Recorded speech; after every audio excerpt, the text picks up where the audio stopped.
Assalamualaikum warahmatullahi wabarakatuh. Perkenalkan kami dari kelompok 14. Pada kesempatan kali ini kami akan mempresentasikan proyek paper kami terkait model staking untuk meningkatkan prediksi konflik klasifikasi varian genetik pada data ClinVar, menjembatani prediksi komputasional dan wawasan biologis. Saya Muhammad Yusuf Raffi, 135220009. Saya Muhammad Nugraha Prawira, 135220001. Saya Marifatan Zulgiri 135220079. Selanjutnya langsung ke pendahuluan. Oke, baik. Pertama kita akan memulainya dengan latar belakang. Jadi terdapat kompleksitas interpretasi varian genetik, di mana saat ini pada repositori ClinVar itu terdapat lebih dari 1,5 juta varian genetik dengan interpretasi klinis. Lalu kemudian dari hal itu terdapat konflik klasifikasi di mana di antara 15-20% varian memiliki interpretasi bertentangan di antar lab. Hal ini menyebabkan dampak klinis yang mempengaruhi diagnosis dan putusan terapeutik. Lalu pada dataset yang kita gunakan tuh yang paling banyak datanya itu single nucleotide polymorphism atau SNP, di mana itu mendominasi varian kurang lebih 90% dari variasi genetik manusia. Dan kompleksitas prediksinya itu ketergantungan pada multiple algoritma, yaitu ada SIF, ada PolyFet2, dan CADD. Dan ini juga menyebabkan inconsistency tools, di mana hasil prediksi berbeda, yang menyebabkan variabilitas interpretasi. Lalu masalahnya apa? Sejauh eksplorasi kami saat ini, belum terdapat paper ataupun notebook yang membahas terkait implementasi dari model staking terhadap dataset ClinVar conflicting terkait. Lalu, bagaimana mengintegrasikan berbagai prediktor untuk mengurai konflik interpretasi varian genetik?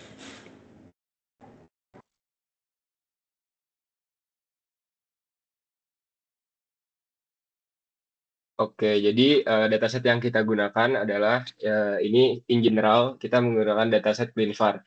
Jadi dataset ClinVar itu apa? ClinVar itu adalah arsip publik yang dapat diakses secara bebas yang berisi laporan-laporan tentang variasi genetik manusia dan interpretasinya hubungannya dengan penyakit serta kondisi kesehatan lainnya. Ini dikelola oleh NCBI di bawah NIH Amerika Serikat. Didirikan tahun 2013, kini ada 1,5 juta submission lebih dari berbagai laboratorium dan institusi riset global. Lalu tujuan utama dari ClinVar ini adalah untuk mengumpulkan dan mendistribusikan informasi tentang variasi genetik manusia, lalu untuk memberikan interpretasi klinis untuk variasi-variasi ini, lalu menyediakan bukti pendukung untuk setiap interpretasi. Lalu untuk memfasilitasi berbagai data dan konsensus di antara laboratorium klinis, peneliti, dan ahli. Lalu bagaimana sih ClinVar ini dibuat? Jadi ClinVar itu dibuat dengan cara data ini dikirimkan oleh berbagai organisasi termasuk laboratorium pengujian klinis, laboratorium penelitian, basis data spesifik locus gen, panel ahli, dan kelompok-kelompok lainnya. Lalu setiap pengiriman mencakup deskripsi varian, kondisi yang diinterpretasikan, interpretasi signifikan klinis, dan bukti pendukung lainnya. Lalu selanjutnya, jadi dataset yang kita gunakan adalah dataset ClinVar conflicting. Dataset ClinVar conflicting ini adalah hasil modifikasi dari dataset ClinVar, yaitu yang bertujuan untuk memprediksi apakah suatu varian ClinVar ini akan memiliki konflik klasifikasi klasifikasi yang bertentangan dari berbagai laboratorium. Definisi klasifikasi yang bertentangan itu adalah jadi di setiap laboratorium yang mengirimkan data itu memiliki klasifikasi yang berbeda terhadap suatu varian. Lalu karakteristiknya adalah 65.188 instance dengan 37 fitur biologis setelah pre-processing. Lalu ada variable target, yaitu 1 itu artinya dia konflik, 0 artinya konsisten. Lalu untuk distribusi kelasnya ada 74,8% untuk yang konsisten atau 0, lalu ada 25,2% untuk yang konflik. Lalu komponen struktur data ClinVar itu adalah koordinat genomik, nomenklatur HGVS, lalu klasifikasi klinis, fenotip terkait, seperti ontologi, HPO, OMIM, MedGen, lalu metadata submitter. Lalu next. Lalu untuk menjaga mutu dari dataset ClinVar ini, ada mekanisme yang dilakukan, yaitu validasi otomatis koordinat dan format HGVS, lalu verifikasi konsistensi dengan referensi sequence, Lalu ada agregasi berbasis konsensus dengan pemberian bobot pada rekam jejak submitter. Lalu fitur genomik dan populasi. Posisi dasar itu ada chrome, post, ref, alt, ada frekuensi alel seperti ESP, EXAC, dan 1000 genom.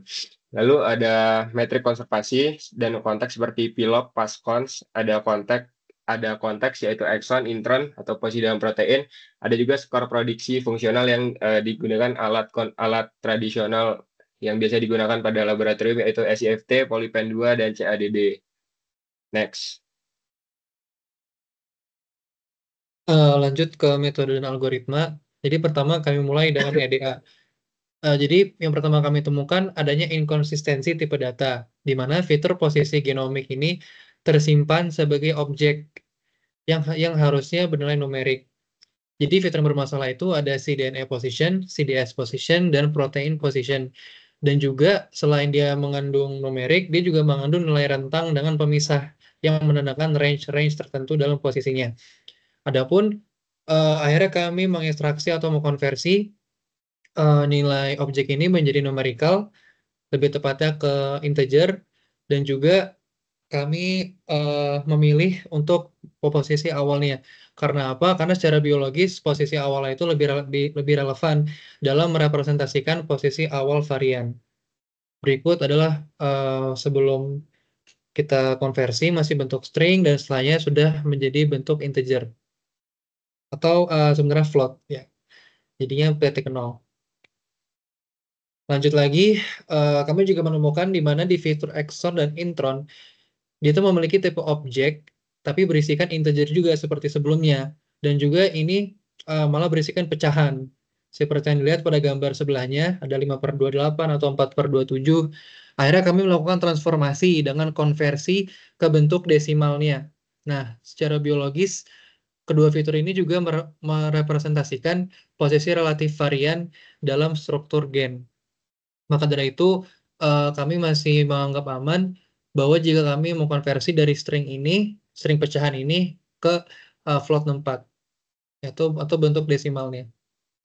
Lalu setelah dua tahap tersebut, ketiga kami menangani juga missing values, di mana terdapat beberapa fitur atau kolom di dataset ini dengan missing values-nya lebih dari 99%. Dan kami memutuskan untuk menghapus fitur-fitur tersebut. Di antaranya, kami menemukan ada 9 fitur. Ada motif pause, high inf pause, motif score, terus juga ada SSR, distance. Berikut bukti di bawah kolom-kolom yang telah kami hapus. Lanjut lagi, ada analisis korelasi. Jadi uniknya lagi, terdapat pola hubungan inverse antara fitur exon dan intron. Bisa dilihat exon itu dia minus 0,1, sementara intron itu 0,1. Nah, secara biologis juga, kenapa ini bisa inverse? Karena sebenarnya sebuah varian genetik itu hanya dapat berada di dalam satu lokasi struktur gen pada satu waktu. Jadi ketika dia di dalam posisi extron, dia itu tidak dapat di dalam posisi intron, dan begitu juga sebaliknya. Maka dari itu ada hubungan inverse seperti ini. Akhirnya kami memutuskan untuk menggabungkan informasi kedua fitur ini dengan menggabungkan isi intron dengan extron. Jadi di akhirnya kami akan menghapus si fitur intron ini. Jadi semua informasinya berada di dalam kolom exon. Kurang lebih seperti itu untuk yang analisis korelasi antara exon dan intron.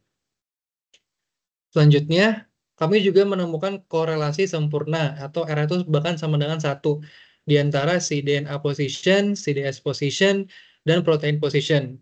Nah, ini juga secara biologis kenapa bisa relasinya juga sama di dataset, karena ketiga fitur tersebut sebenarnya merepresentasikan posisi varian yang sama, tetapi hanya dalam konteks yang berbeda saja. Nah, maka dari itu kami memutuskan untuk menghapus cDNA position dan CDS position dan mempertahankan protein position. Selanjutnya, kami juga mengidentifikasi adanya ketidakseimbangan kelas. Jadi seperti yang telah disebutkan sebelumnya, bahwa di dataset ini, kalau kelas 0 itu lebih dominan, sekitar 74,8%, sementara untuk kelas yang konfliknya itu hanya 25%. Nah, ini juga menandakan bahwa mayoritas varian di dataset ini memiliki dampak fungsional yang jelas. Dan juga konflik ini terjadi di gray zone atau di zona-zona yang ambigu dengan efek biologis tertentu. Nah, tentunya untuk ketidakseimbangan kelas ini akan kami handle di pre-processing tahap selanjutnya. Lanjut dulu ke tahap pre-processing. Pertama, kami juga melakukan penanganan terhadap missing values, yaitu untuk numerik kami imputasi dengan nilai median, adapun dengan kategorikal kami label dengan unknown. Kedua, dengan encoding, kami menggunakan metode label encoder untuk variabel kategorikal di mana dia mengonversi ke format numerik untuk persiapan ML nantinya. Lalu untuk splitting, kami menggunakan rasio 70 dibanding 30 sesuai rasio pada umumnya, terutama di pembagian antar kelasnya, dan juga kami menggunakan metode stratified sampling yang memastikan di setiap splitting data maupun di train atau maupun di tes pastiin tuh distribusi kelasnya sama sesuai sebelum di split. Jadi gunanya stratified itu. Lalu terakhir ada resampling. Kami akhirnya untuk men-solve ketidakseimbangan kelas ini, kami menggunakan SMOD, yaitu kami oversampling untuk kelas yang minor. Jadi untuk kelas yang 0, kami resampling sehingga yang awal rasionya dari 3:1 menjadi 1:1. Sehingga instance per kelasnya menjadi 34.127 setelah resampling. Lanjut lagi, terakhir kami melakukan normalisasi data, yaitu kami menggunakan standar scalar dengan tujuan untuk mendapatkan nilai rata-rata 0 dan variansa 1. Nah, ini pentingnya banget karena untuk mencegah adanya dominasi fitur dengan rentang nilai besar. Salah satunya di CADD. Itu jika dilihat lebih lanjut, sebenarnya untuk nilai numerika range cukup besar, di mana untuk mengatasi dominasi fitur ini, kami menerapkan standar scalar.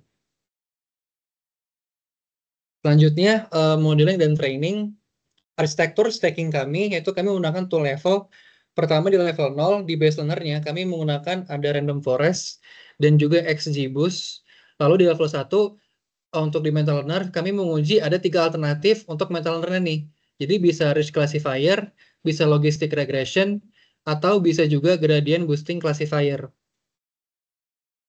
Selanjutnya, kami mengoptimasi dulu si base learner kami, baik si random forest maupun si, maaf ini harusnya XGBoost.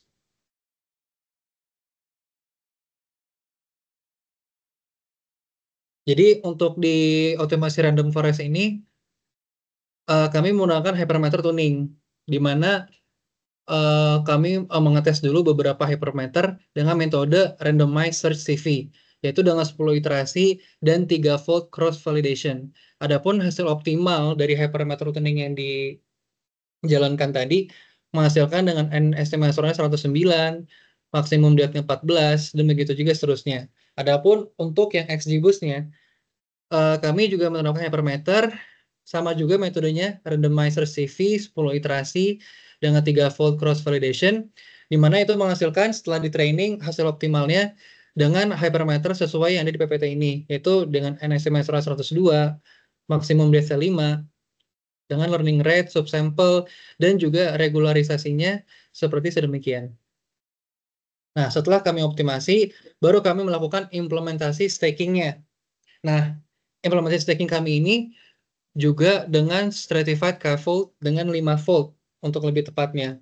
Kami menggunakan stratified k-fold itu agar menghasilkan prediksi out of fold dari masing-masing base learner, di mana dengan adanya out of fold predictions ini memastikan mental learner melatih berasal bukan dari data yang pernah digunakan oleh base learner. Dengan demikian, staking ini bisa menghindari overfitting ataupun data leakage. Dan juga bisa dilihat di screenshot sebelahnya, kami juga menguji ada reach, ada logcrack, ada gboost, dan masing-masingnya kami uji untuk memberikan prediksinya. Dan di akhir tentu di hasil implementasi kami memilih yang memberikan ROC AOC terbesar.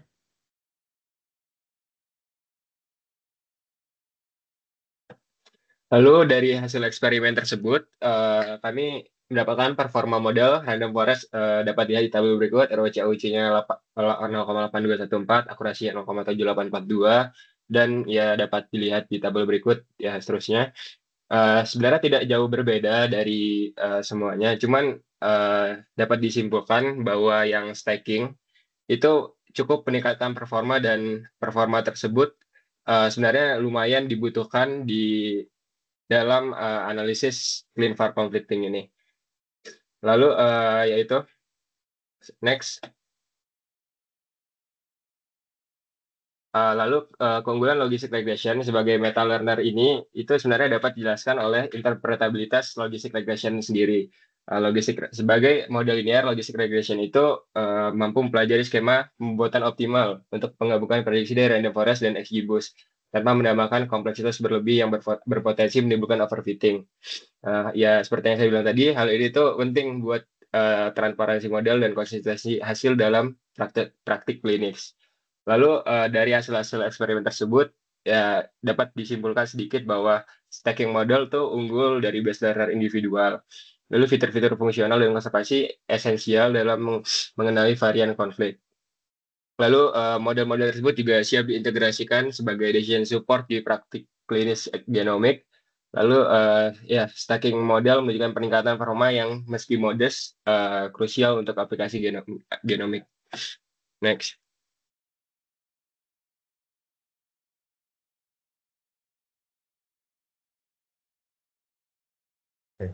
Jadi dari hasil eksperimen itu kita mendapatkan sebuah analisis di mana fitur-fitur penting apa aja yang terdapat dari dataset kami. Yang pertama ada koordinat genomik, di mana itu di dalam dataset kami terdapat kolom-kolom Chrome, post, ref, dan alt, di mana itu merupakan penanda lokasi dari varian pada genom. Lalu kemudian ini juga berguna untuk mengidentifikasi gen yang esensial versus non-fungsional. Lalu ini juga merupakan konteks struktural untuk analisis dampak. Lalu kemudian fitur yang kedua yang kami temui adalah frekuensi populasi, di mana di dalam tabel kami, di dalam dataset tersebut terdapat kolom AF-ESP, AF-exact, dan AF-TGP, di mana ini merupakan tekanan seleksi evolusi, di mana variansi yang menandakan kandidat patogenik, dan sedangkan common variansi itu menandakan cenderung benin atau jinak. Lalu kami juga mendapatkan skor prediksi fungsional, di mana SIF, kalau nilainya itu kurang dari 0,05 itu menandakan deleterious. Lalu kemudian polyfen 2, ketika dia mendapatkan hasil benin itu berarti probably damaging. Lalu ketika menggunakan CADD, skor tinggi itu menghasilkan dampak yang besar. Okay, next. Kami juga menemukan fitur diskriminatif konflik, di mana kami menggunakan SIF, polyfen, CAD, dan exon, dan population frequency. Itu menghasilkan konteks biologis dan konflik pattern yang sudah kami analisis. Untuk SIF sendiri, konteks biologisnya itu menandakan evolutionary pressure atau tekanan evolusi. Sedangkan konflik patternnya itu menghasilkan skor menengah, yaitu kisaran 0,05. Lalu dari polyfen, kami mendapatkan konteks biologis itu merupakan dampak yang struktural. Sedangkan dari konflik pattern sendiri itu merupakan possibly damaging, seperti yang dijelaskan sebelumnya. Lalu dengan CADD juga sama, konteks biologis itu tingkat kerusakannya cukup tinggi. Itu konteks biologisnya menandakan tingkat kerusakan, sedangkan konflik patternnya itu menandakan skor yang moderat. Lalu dari exon sendiri, konteks biologisnya itu kita dapat relevansi dan fungsionalnya. Lalu konflik patternnya adalah varian wilayah dari pengkodaan gen tersebut. Lalu dari population frekuensi itu konteks biologisnya adalah seleksi pressure-nya, tekanan seleksinya. Sedangkan dari konflik patternnya sendiri itu menandakan sebuah alelang langka. Dari hal ini kami juga mendapatkan karakteristik zona abu-abu seperti yang sudah dijelaskan sebelumnya juga, di mana karakteristik zona abu-abu tersebut itu ada missense variance, di mana itu merupakan dampak protein yang ambigu. Lalu ada moderate conservations, itu nilai dari Phylop dan Vasconce itu menengah. Lalu kemudian novel variance, memiliki bukti pendukung yang terbatas. Lalu contradictory scores, yaitu ketidaksepakatan antar tools yang digunakan. Baik, bagian terakhir, penutupan. Dari hasil eksperimen kami dan percobaan kami menemukan beberapa keterbatasan dan saran yang baik untuk improvement ke depannya. Dari keterbatasan sendiri, ada dataset dan populasi. Dari dataset dan populasi ini sebenarnya populasinya cenderung bias karena merupakan datanya itu kebanyakan data Europe. Coverage-nya juga terbatas, di mana fokus pada kategori penyakit tertentu. Missing value itu tadi yang sudah di-handle, yang kami temui masalahnya, itu sebenarnya merupakan keterbatasan juga. Lalu terdapat aspek temporal, di mana ini merupakan static analisis, jadi tidak mencakup dinamika resolusi konflik. Lalu juga terdapat longitudinal gap, yaitu belum menganalisis evolusi konsensus klasifikasi. Untuk sarannya sendiri, ada immediate improvements-nya, ada population stratification atau stratifikasi dari populasi, di mana bisa seharusnya di masa depan, percobaan masa depan, itu melakukan training yang terpisah untuk kelompok NDIS yang berbeda. Seperti yang data sekarang kita miliki, itu kebanyakan data Europe.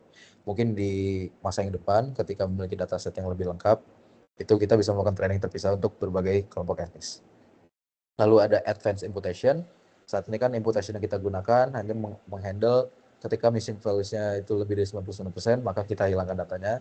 Mungkin di saran yang percobaan yang ke depan atau ada improvement untuk orang yang ingin melakukan percobaan berikutnya, itu melakukan imputation yang lebih baik. Dan juga temporal analisisnya itu longitudinal study, resource conflict. Lalu kemudian future directions-nya ada multimodal integration, di mana menerapkan transkriptomik dan proteomik dan fenotypic. Lalu experimental validation-nya itu ya inkorporasi functional as a result. Lalu clinical implementation-nya yaitu integrasi dengan laboratorium informasi sistem informasi. Kesimpulan, jadi model stacking kami dengan baseline Random Forest dan XGBoost berhasil mencapai ROC AOC 0,8162 dan akurasi sebesar 78,67%, yang dimana berhasil mengungguli model individual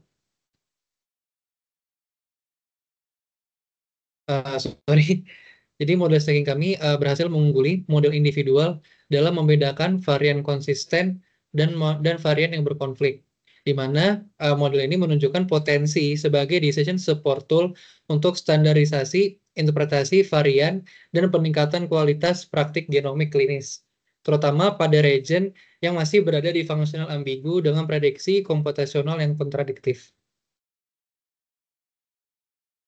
Berikut referensi kami. Untuk lengkapnya mungkin ada di paper ya. Ya, sekian presentasi dari kami. Mohon maaf atas kekurangannya. Terima kasih.